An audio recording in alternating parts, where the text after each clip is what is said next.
Yeah, I'm here with Greg Rose, and Greg just gave an amazing keynote. People are really excited about that. And it's really great to have you now on the podcast here. It's great to be here. Thanks for having me. And I have to admit that, for me, your field is fairly new. Well, not the biomechanics part, but mostly your sport, because I come from the world of basketball. So that's my sport. And you're an expert. Well, I would say I've known you before as sort of the golf coach. The golf guy. Yeah. Well, I can tell you real quick my background. So just to take you way back, I started as an engineer. So my undergraduate was in engineering. I used to build houses and roadways. I was a civil engineer. And then real quickly, I realized I didn't like engineering. But I have that scientific engineering logic step-by-step mind from engineering. And I decided to go into medicine, and I became a chiropractor. Mm-hmm. And when I was in engineering school, I fell in love with golf. Like you said, that's the golf guy. I used to work at a golf course while I was going to school. And then when I graduated from chiropractic school, I'd always heard that if you want to be successful, you need to work harder than anybody else, right? But if you're going to work, 12 to 16 hours a day, I always say it can't be work. It's got to be your passion, or else you're going to burn out, right? Yeah. So I was like, all right, my passion's golf. I'm like, so I decided to open up a chiropractic practice in 1996 called Advantage Golf. And it was literally, everybody told me I was crazy. They were like, you can't just have a practice just for one sport. It's gonna fall apart. And I used to say, well, that's like what the eye doctor said when he said he was just going to open up a clinic for the eyes. Everybody said, you're crazy. And he said, well, what time you got enough people that if the eye was a problem, they went to him. And I was like, if it doesn't work, I can always just be a regular chiropractor. So I went back to my home, which was right outside of Washington, D.C., opened up a practice called Advantage Golf. And literally it exploded. In 5 years, I had literally over 3,000 patients from all over the world that were golfers. And I realized real quickly that I wasn't the only fanatic with golf. There was a lot of other guys like me that were just completely passionate about the game of golf, and they were looking for anything to help them. And one thing that is very obvious in the field of golf is a lot of people feel like golf is an easy sport. You're like, I'm not really an athlete, so I'll go play golf. And then they blow the rotator cuff, they herniate a disc in their lower back, they tear a meniscus in their knee, and they realize that bending, twisting, rotating explosively is not the easiest thing in the world. So they have this sport that they get addicted to. Their bodies can't handle it. They break down, and they were looking for help. And back in 1996, really, I was one of the only ones focusing on this. So it was just the right place at the right time, because in 1996, Tiger Woods started. So it was timing. And all of a sudden, this young phenom came out, and everyone was like, man, what's this guy doing? And he just looked at physically, he looked better. And they were like, well, what do we know about physical? And they're like, oh, there's this guy in DC that I think knows some stuff. So I started to work with a ton of tour players. And that got me in the world of, working with the elite level players. And if I take you back, 1996 is also when I met one of my closest friends and business partner now, Gray Cook. And Gray at that time was just developing his functional movement screen. And when we were kind of friends from a distance. He had his business in Virginia, and I was in Maryland, which is the adjoining state. And when I got to the year 2000, the CEO of the largest golf company, Titleist, approached me and was like, he goes, I think what you're doing is going to help us sell millions of golf balls. And I'm like, how would what I'm doing help you sell millions of golf balls? And he was like, listen, the way I see it, he goes, the average golfer loses about 5 golf balls every time they play golf. He goes, all I got to do is get people playing more, and it's good for me. They're going to play. And he goes, and I think the things you do keeps people playing longer. He's like, I don't know how I can be a part of this, but I want to help. So there was a gentleman, a golf pro by the name of Dave Phillips, myself, and the CEO of Titleist kind of came together, and we built something called the Titleist Performance Institute. Mm-hmm. And it was in California. I was in the East Coast of the United States, moved to the West Coast to run this facility. It was almost like, I'd worked with other teams, like basketball teams and MLB teams, hockey teams. And most teams, they have somewhere around 50 to 100 players. MLB is always the worst because they've got minor leagues. So there's like 350 players you have to manage. Wow. When I got hired by Titleist, they were like, hey, come take care of our team. I was like, let's get easy. It's just, golfers, there can't be that many players. What I didn't realize is they had 8,000 players worldwide that they considered part of the team. And I was like, oh my goodness, that's a lot of people. So I created an advisory board. And I always feel like this is the best thing you could ever do in business is surround yourself with people who are smarter than you. So I was like, listen, I want to create an advisory board to build the best condition, not just golf, but the best medical minds, fitness minds. And I went through my list of all the people that I respect the most, and Gray was one of them. So Gray Cook became part of our advisory board at Titleist. And one of the things we did is we real quickly decided we needed a screen, not the functional movement screen that he had, but we wanted a screen that was helpful when our players were already injured. See, the functional movement screen is a great screen. I'm sure you've talked about this before, but the functional movement screen is great for identifying movement literacy problems. If you have a problem with just basic functional movement. We can actually talk about that quickly, because I think that for many listeners, it's something very new. So maybe Okay. So the Gray Cook, physical therapist, created this screen with a couple other gentlemen, this guy Lee Burton, this guy Kyle Kiesel. They developed something called the functional movement screen, which is literally, it's 7 tests. And it was really designed, like I said, 1996 when they were doing this, it was a bunch of physical therapists, guys like myself, chiropractors, that we would work on people, right? And they were injured. We would repair them. They would feel great. They'd decide they're going to go work out. They go into a gym and they'd hurt themselves again. And we're going, man, we just did all this work and they keep hurting themselves in the gym. We're like, well, maybe we should come up with a screen. This was Gray's mind going, maybe I should come up with a screen that says, if you can't do these things, well, then avoid those in the gym. Like, it tells you which patterns you should avoid and which patterns you should do. So it was really a test to make sure you didn't get hurt in the gym. That's how it started. Then Reebok actually picked up the functional movement screen back in like 1998 and took it as part of Reebok University. And Gray started traveling the world teaching the functional movement screen. But one of the things that we realized real quick with the functional movement screen is that when you were already hurt, when you had pain and you did a movement screen, you weren't sure, did they have a movement problem or they were just moving weird because they were in pain? Like, they're different. Like, either you have a fundamental movement problem or you're just pain. And if the pain was gone, you'd be normal, right? So I was, talking to Gray and we were like, we need to come up with a separate screen for people who are already injured. And Gray, myself, a guy by the name of Kyle Kiesel, and a guy by the name of Mike Voigt, really the four of us, really all on my advisory board at Titleist, decided to take some of the preliminary stuff that Gray had worked on with the movement screen, and we developed something called the SFMA, which is the Selective Functional Movement Assessment. Mm-hmm. This is a screen now that's used all over the world by professional teams, by just regular chiropractors, physical therapists, to identify what the problem is after you've been hurt, to try and identify the problem. So to kind of finish up on my background, is I started in golf, became the head of what's called the Task Performance Institute, taking care of Titleist golfers, which are the best golfers in the world all over the world.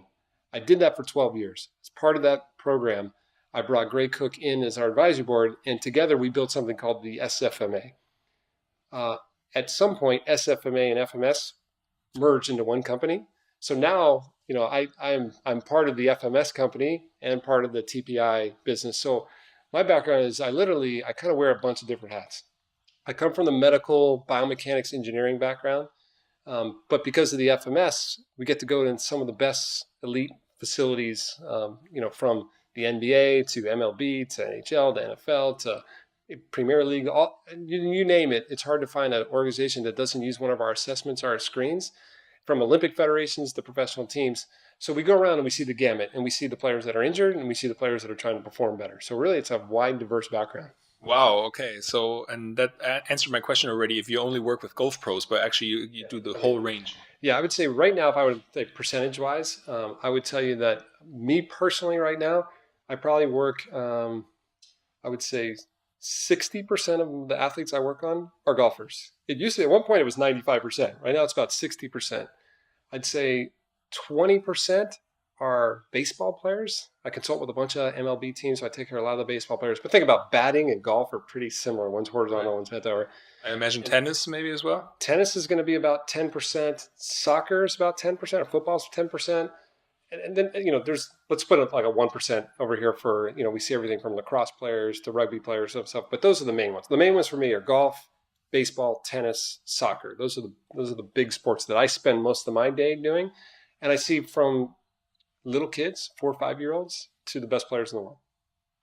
All right. And actually, you mentioned before that a lot of people come to you because they got injured, and that golf ball company said that they would go more to the golf course. But what is the biggest mistake that most of those people actually do? And I can imagine you go to the golf course and you probably say, oh my God, what's happening? What's the biggest mistake golfers do? Yes. Okay. Well, I would say there's a couple. I mean, first of all, they try and move outside of their abilities. I always feel like, I'll come back to your question, but I'm going to circle back. Is there's two types of people out there. There's people who, one of the things that a lot of people ask us is, does our movement screen, does it predict injury, right? There's nothing to say that the movement screen predicts injury. It just predicts if you can move well or not. Because there's really two types of people, if you think about this. If, let's say, you can't squat or you can't lunge because you know it's going to hurt your knee, but you know you can't squat and lunge, guess what? You're not going to do something stupid so you don't get hurt. And then there's people who think they could squat and lunge, but they really can't, and they go do something stupid and they get hurt. So just because you fail a screen doesn't mean you're going to get hurt. It could mean, or if you knew you had a problem, it could help me predict injury, if that makes sense. Yes. Right. Yeah. So literally there's two types of people. There's people who know their problems and avoid their problems, and there are people who have problems, don't even realize they have their problems. The biggest mistake I see in all sports, in golf for sure, is people try and do things that they really can't physically do. They see a professional player, they see a Tiger Woods in his prime, or an Adam Scott, or one of these players, Dustin Johnson, get in these positions and they're like, oh, that's what I should do. And you see people all the time, they take a video of their swing, and they take a video on the YouTube of a tour player, and they put their swing next to them, and they look to see where they are at the top of the backswing, and they try and get in that position, not thinking that maybe they can physically do something different than I can do, right? And they assume that, well, if he can do it, I can do it. And we know that's a horrible assumption, because half of those positions to get into, these people would need surgery to get into those positions and get out of those positions. So it's their beliefs that is the number one problem, is they think they need to take the club in certain positions, where if they picked maybe an appropriate model, maybe if they took somebody from a Champions Tour, an older player, and tried to do what they do, they'd probably have a better chance. So I think trying to be something you're not is the biggest mistake. Like, oh, I can hit that ball 180 yards when you know you really can't. And those are problems. So that would be number one, is be true to yourself. If you don't have a lot of range of motion, take a short backswing. You'll actually hit it farther. If you take a bigger backswing, you have to compensate, and the compensations create the technical problems and the physical problems, right? So that's one. And then number two is I think people don't know what they need to work on, right? So in other words, feel and real are different, right? Whenever any sport, you play a sport, I think you have an idea of what you think your problem is, and it's amazing on how many times that's absolutely the opposite of what you need to work on. And golf is the game of opposites. I feel like I talk to so many people and I say, what are you doing wrong? And they'll say, I'm doing A. And I'm like, that's the only thing you're doing right. Like, everything else is wrong. They have no idea, how to evaluate themselves. And this is with movement or sports. The key to everything is you should be evaluated first. We are a diagnostic company, but there's a reason for that, because why guess when you can assess? Right. It's just so simple. Like in our golf world, we teach a very quick, it's like under 5 minutes, little screen that I can predict what your golf swing looks like just by doing the screen. And it's so fast and easy to identify where the problems are, and why people don't start with that, it's mind-boggling. So it sounds like golf should always be maybe started with the coach.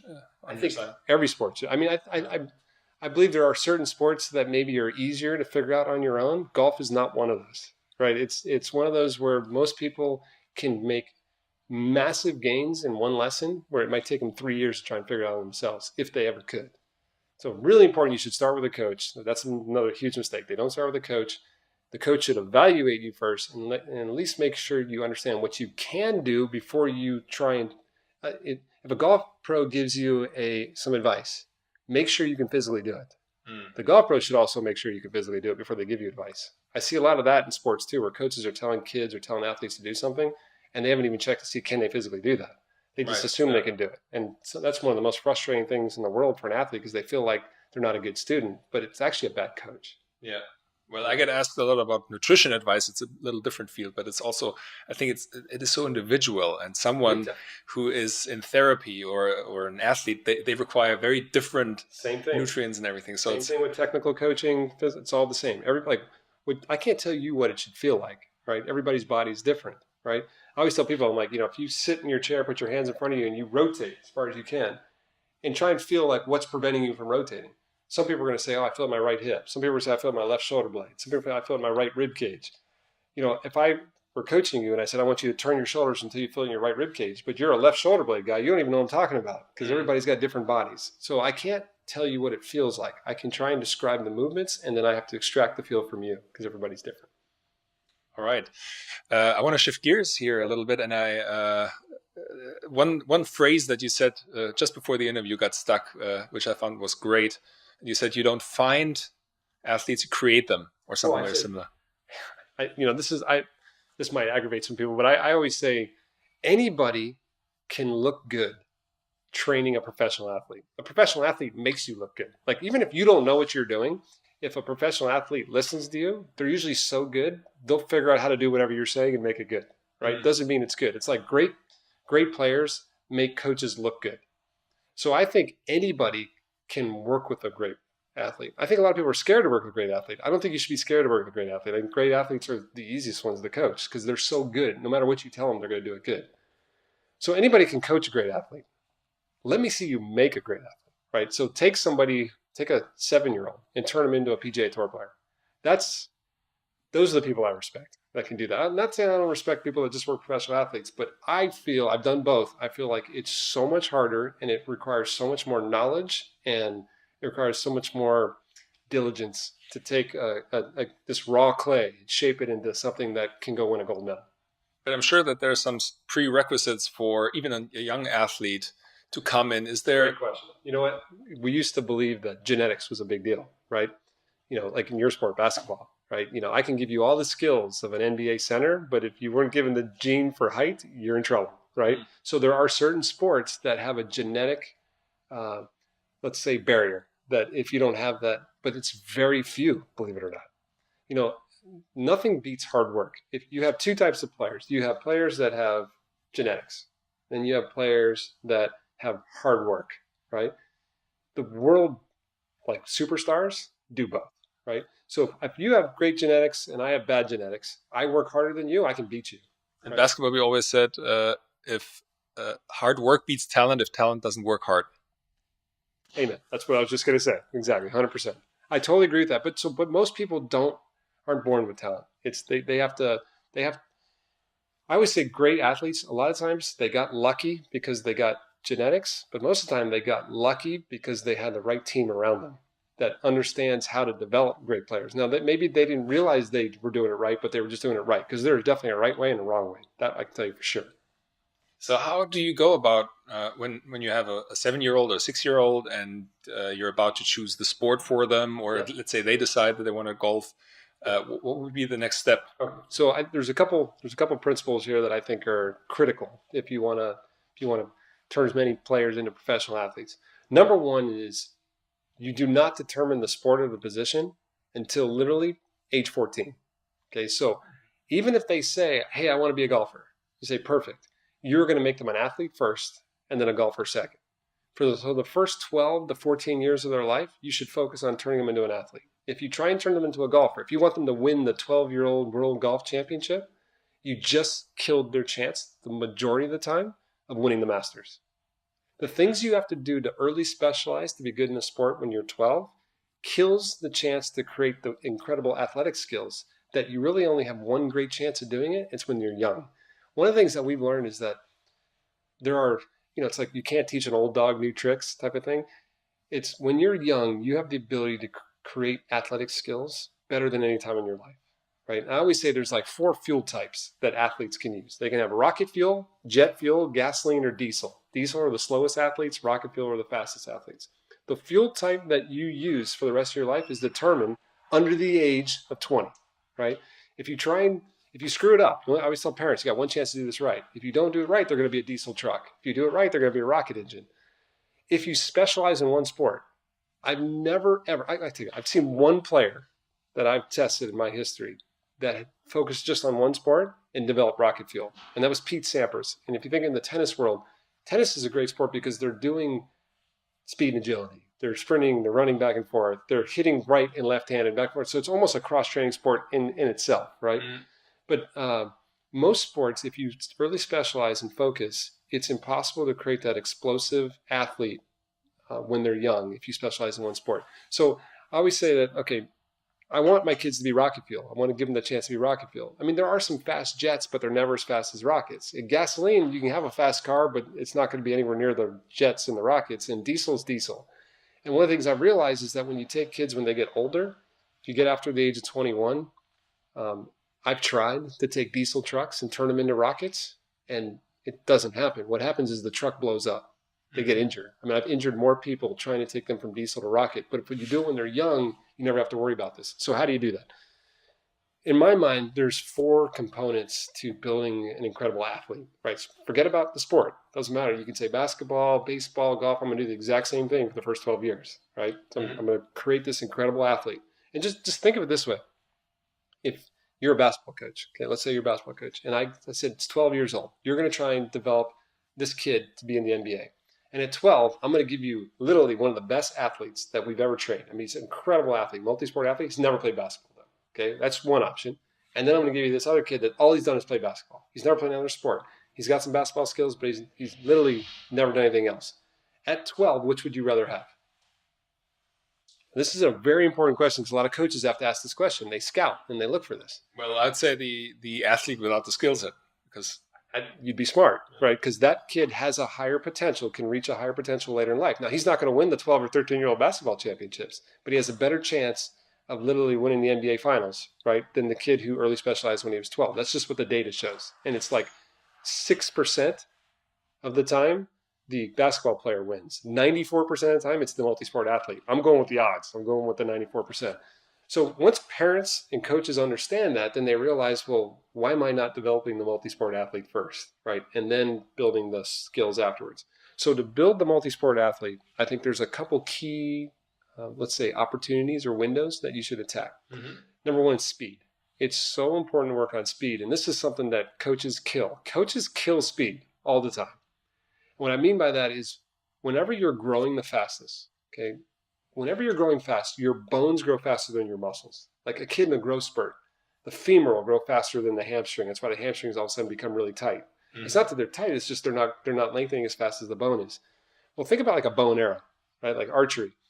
When the string is tight, the arrow can go faster. When the string is slack, it goes slower. Well, it's the same thing with your muscles. When you're growing really fast, your muscles get put on tension.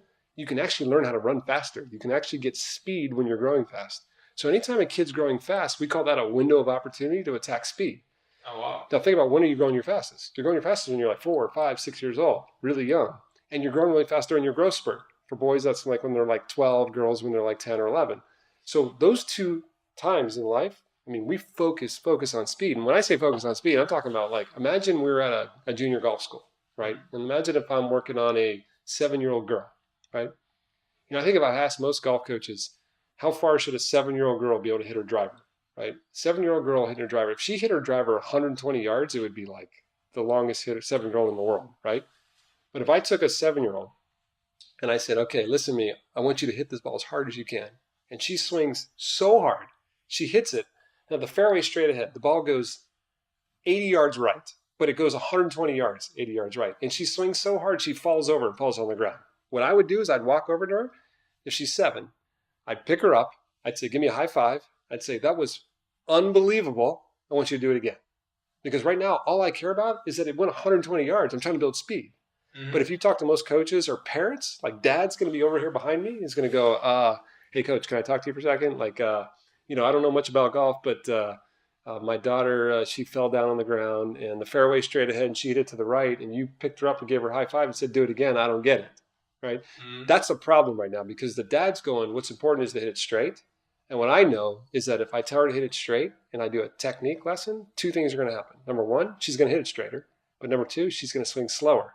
And right now is a speed window. I want to get her faster. I can always get her to do it straighter later. I can't get her to do faster later. And they get that messed up. And there are these windows that we believe are so imperative. There's about 13 of them that we've kind of identified. There's speed windows, there's strength windows. Like strength is a great example for your training audience. You know, when should you start doing strength with kids? You know, if you think about it, there's 2 ways to develop strength.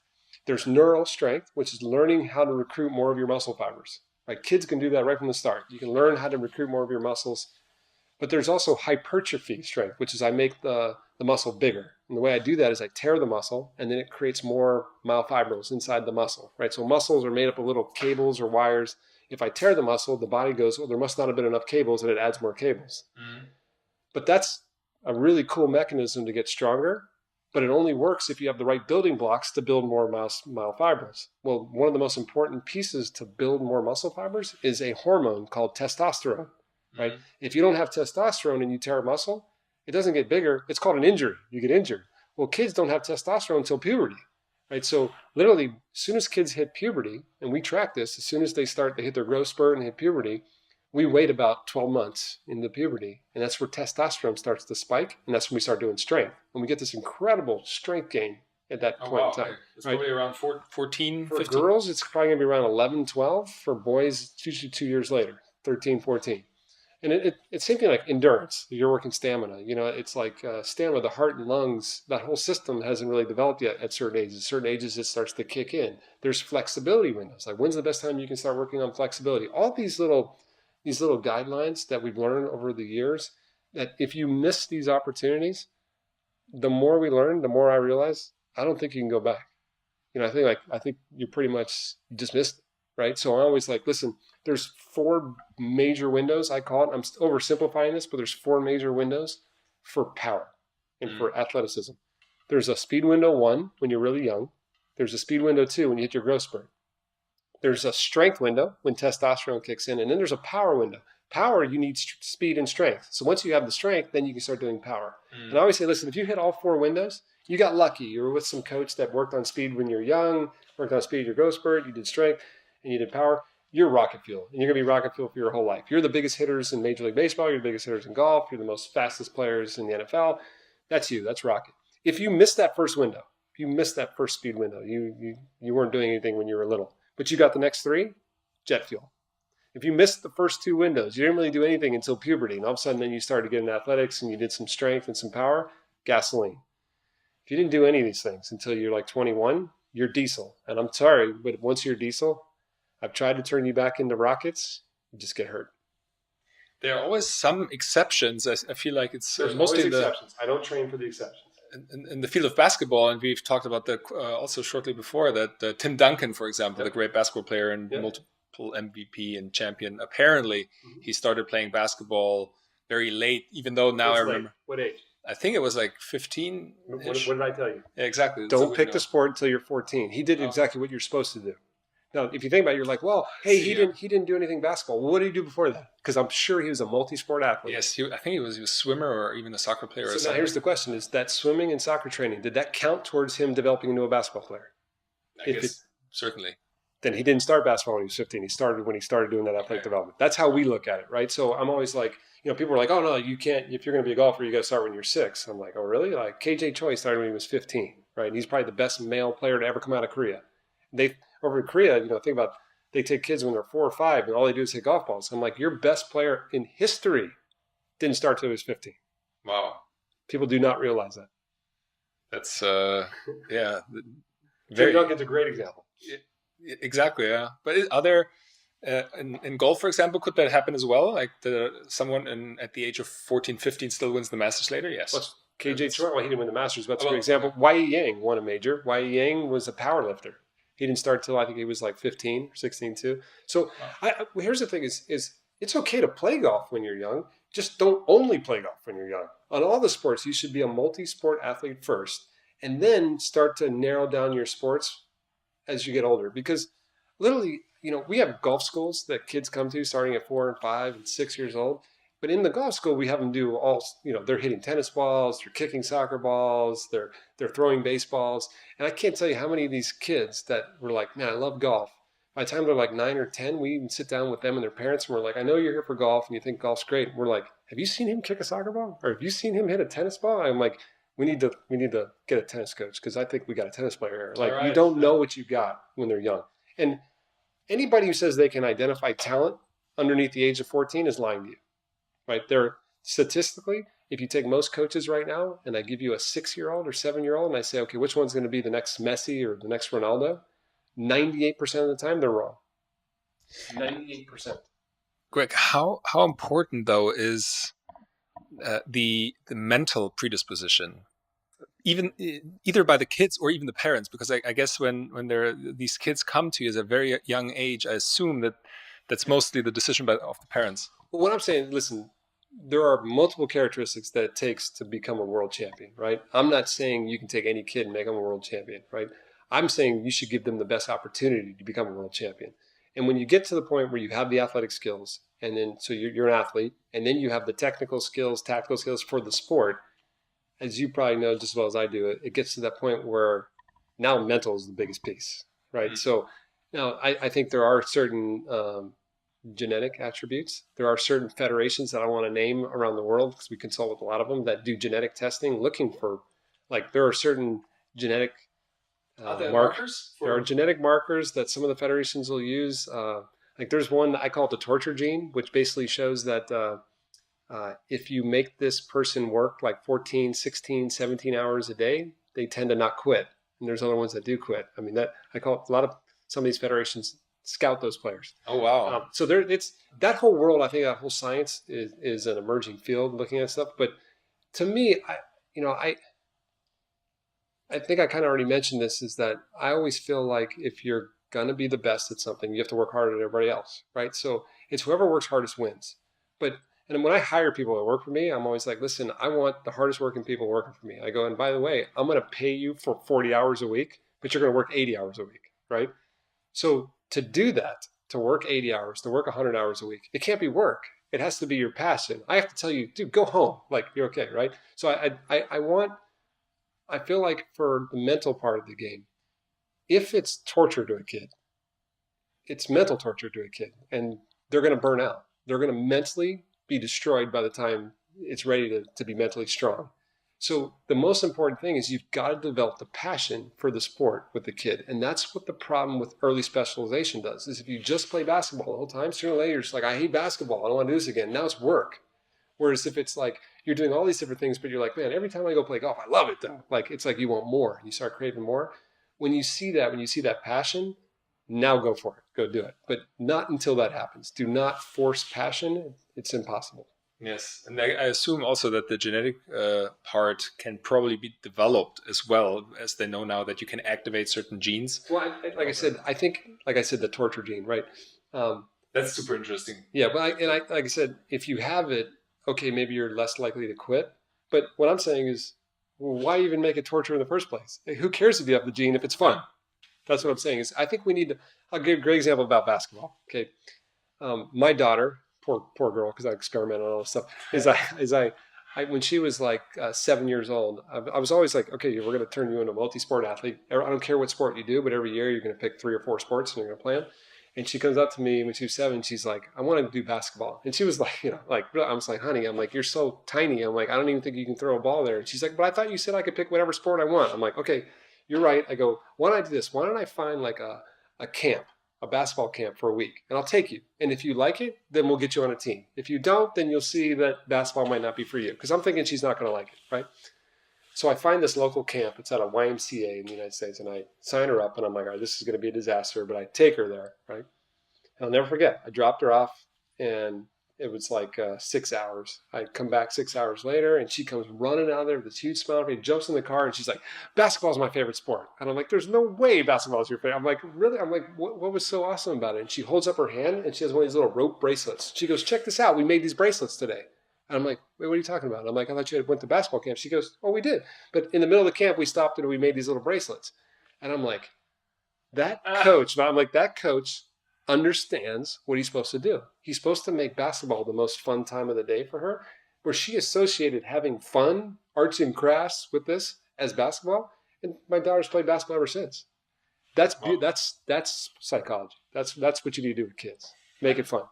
Coaches have lost sight of that. Everything's got to be work harder, technical, yelling at them, doing stuff. Nobody wants to do that. No kid wants to do that. Right. Yeah. And especially now, this generation growing up, I think they're less about torture and more about finding passion. Honestly, this is going to sound sexist, but guys react worse to that than women. Women tend, if you like, look, Korea is a great example. If you take Korean golf, women do incredibly well. Male Korean golfers don't show up as much as the women.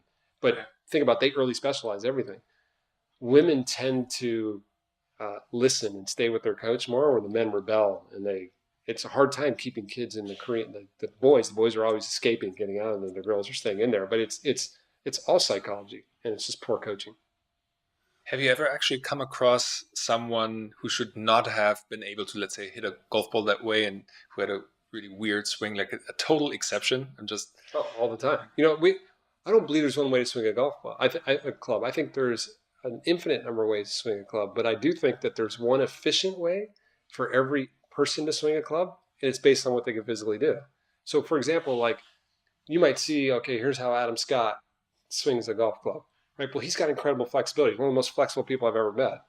If I take somebody who doesn't have the flexibility, they can't swing that way. They might do some weird thing in their backswing, but for them, it's perfect because it's what they can physically do, right? So I'm always like, stop trying to do something you can't physically do. Be your own self, and usually it's more efficient. Yeah, there's this one basketball player right now, I think out of UCLA, Lonzo Ball. He is the new prodigy, and he has this really weird way of shooting like that. See, I love that. I think that's when we try and make everybody do one style. It's like, how are we going to get innovation? Like, we always want to try new stuff, or else, like everybody used to do in golf. Everybody was Jack Nicklaus when he came out, right? And then all of a sudden, it was he was left heel was lifting up and moved his arms really high, and then all of a sudden, this kid comes out, Tiger Woods, where he didn't really move his lower body, stable lower body. Now everybody's trying to swing like Tiger. I just feel like it's really important to allow the creativity of the athlete, and there is no right way to swing. It's let's figure out. I think the best way to do this is, first of all, figure out what they can physically do, and then show them something that they can physically do, not just because another player can do it. Who cares if they can do it if you don't have the same body, right? Wow. Greg, let me dive into one more area that I find very interesting, and especially your opinion about that. How important do you consider the lifestyle circumstances, including, let's say, sleep patterns, nutrition, stress levels in the development of an athlete? None of that matters. No, I'm just kidding. It's like, that's probably the most important. I mean, I think, when you said this, I'm sitting here thinking, I had one of my players, one of the best players I work with at a young age, was struggling, and you could see he was fatiguing on the back nine, right? So the first couple of holes was great, and it just starts getting worse and worse and worse. And I'm like, man, I think we might have a nutrition problem. Like there's this strange. So we started working on nutrition, and I'm like, it wasn't improving. And I was like, are you getting sleep? And he's like, yeah, I'm getting sleep. And I was like, this doesn't make sense. And then finally he comes back again, and it's been going on for like 3 or 4 months, and it keeps getting worse. And I'm like, listen, let's go through the basics again. Okay, let's just get any stress going on at home or at school? Because he was like 15, and then he was like, no, everything's good. And I'm like, okay, your food, you're still eating food we're doing? He's like, yeah. And I'm like, sleep. And he's like, he kind of looks at me weird, and I'm like, wait, is there something wrong with sleep? And he's like, well, I just didn't want to tell you. I'm like, what do you mean? And he's like, well, my dad thinks that people who sleep a lot are lazy. He goes, so he doesn't let me sleep more than 5 hours. And I'm like, what do you mean 5 hours? He's like, well, he goes, I stay up till like 11, 12 o'clock at night. He's 15 at the time in high school. He goes, and then he wakes me up at 5 a.m. and we go do a workout. He goes, he just won't let me sleep more than 5 hours. And I'm like, it's destroying everything. I mean, he's destroying his son, right? So people don't realize how important the recovery aspect is. So, we look at training, everybody's thinking like, what can I do? What can I do? One of the most important things you can do is recover, right? And when you talk about the things you just mentioned, nutrition and sleep and all those things, I mean, those are the pillars of recovery, right? And not only are they great for performance, but even more important, they're there for recovery. So, if I go play today and then I go play tomorrow, I want to feel tomorrow like I didn't play today. And if you don't do those things right, it's just a downward spiral. It keeps getting worse and worse. So forget about the performance aspect. Like, yeah, okay, the right nutrition to build muscle and all that kind of stuff, that's important. But it pales in comparison to where sleep and nutrition and stuff is important for recovery. Because if you don't have that recovery, you take these, like we talked about before, these kids that are addicts, that love it, have the passion, work 18 hours, they just break down because they don't have the time to recover. Actually, I just read in a German magazine that Roger Federer, the tennis player, he sleeps 12 hours a day. He tries to sleep 12 hours. Smart man. And LeBron James apparently takes a 3-hour nap every afternoon. It's so important. People do not realize how important sleep is. And one of the biggest problems we have with players is they don't sleep right. Like if you wake up in pain, that's a massive problem. You're supposed to wake up feeling more refreshed. So if you're like a stomach sleeper and you have elbow problems, your hands are up, all these things, just imagine what else do you do for at least 8 hours a day? Some people really hurt themselves in sleep. So sleep needs to be the best time of your day. And you really should try and get a minimum of 8 hours. And the more competitive an athlete you are, like you said, the more sleep is a good thing. Yeah, it's actually Mark Verstegen, who I interviewed last year. Yeah. He said that oftentimes the first thing he does with an athlete is learn how to sleep right, because all the training will pay off much more when they learn how to sleep. I'll give you a cool example. You might have a lot of people that struggle with tennis elbow out there. we get a lot of golfers, a lot of tennis players that get tennis elbow, and it could have started because of technique problems or a bad shot or hit a rock or a root or something like this in golf. But they never go away, and they just keep getting worse and worse. And the majority of the people that doesn't go away, it's because it's not recovering. In other words, like if I break your forearm in half, I put a cast on there in 4 to 6 weeks, it's brand new. But if every night I hit your forearm, it'd still be broken in 6 weeks. And most of these people that have these tennis elbow problems, they sleep with their arm up or their hand in this position at night. And they get in these positions and they sleep in these positions. And literally what they're doing is they're breaking their elbow for 8 hours. And they wake up and they're like, oh, it's so sore. And literally what we'll do is we do a straight jacket technique. We take their arm and we put their arm into their sleeve. And we tuck their arm so their shirt's tucked, or put a belt around their arm, and they sleep with their arm down by their side. And in like 2 weeks, elbow pain's gone. Wow. I mean, just by changing the sleeping position can alter the recovery mechanics. And people do not realize how important. Like imagine if I said, I'm just going to have somebody give you a massage and recovery for 8 hours a day. Would that be awesome? Yeah. Well, that's what sleep's supposed to be. Right. If it's not, then yes, it's very much neglected. But I think we develop a conscience for it right now with all the gadgets now showing that there's so. I think people don't, like I said before, they don't know what they need to do. Right. Like, I'm always, this is not sleep, but it always makes me laugh. You walk into a gym, right? What are all the guys doing? They tend to be doing strength training, right? What are the women doing?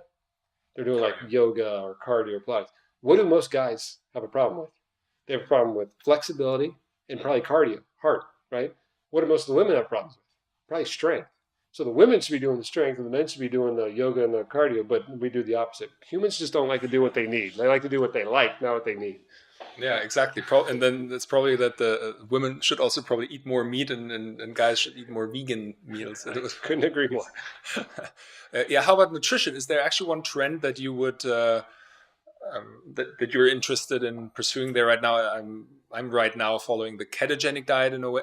I've done that for a while. Actually, now I got off it again because for me it doesn't work on a.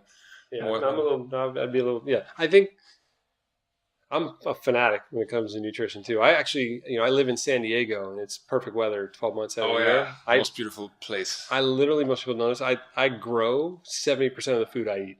So I'm like, when I say I'm a fanatic on this. I'm primarily, when I consult with my players, just smart decision, well-balanced meals, right? So, I'm always like, listen, first make sure they understand what a carbohydrate, a fat, and a protein is. And then when you have a meal, I'd like to make it so that it's not all one of them. Like, let's just not make it all carbs. Or let's not make it all protein. Let's not make it all fat. Let's create a nice little balance and mix. Like, I don't want to try and make it too complicated. But let's just make sure if you're going to have a salad and you put lettuce and vegetables on there, okay, that's just all carbohydrate.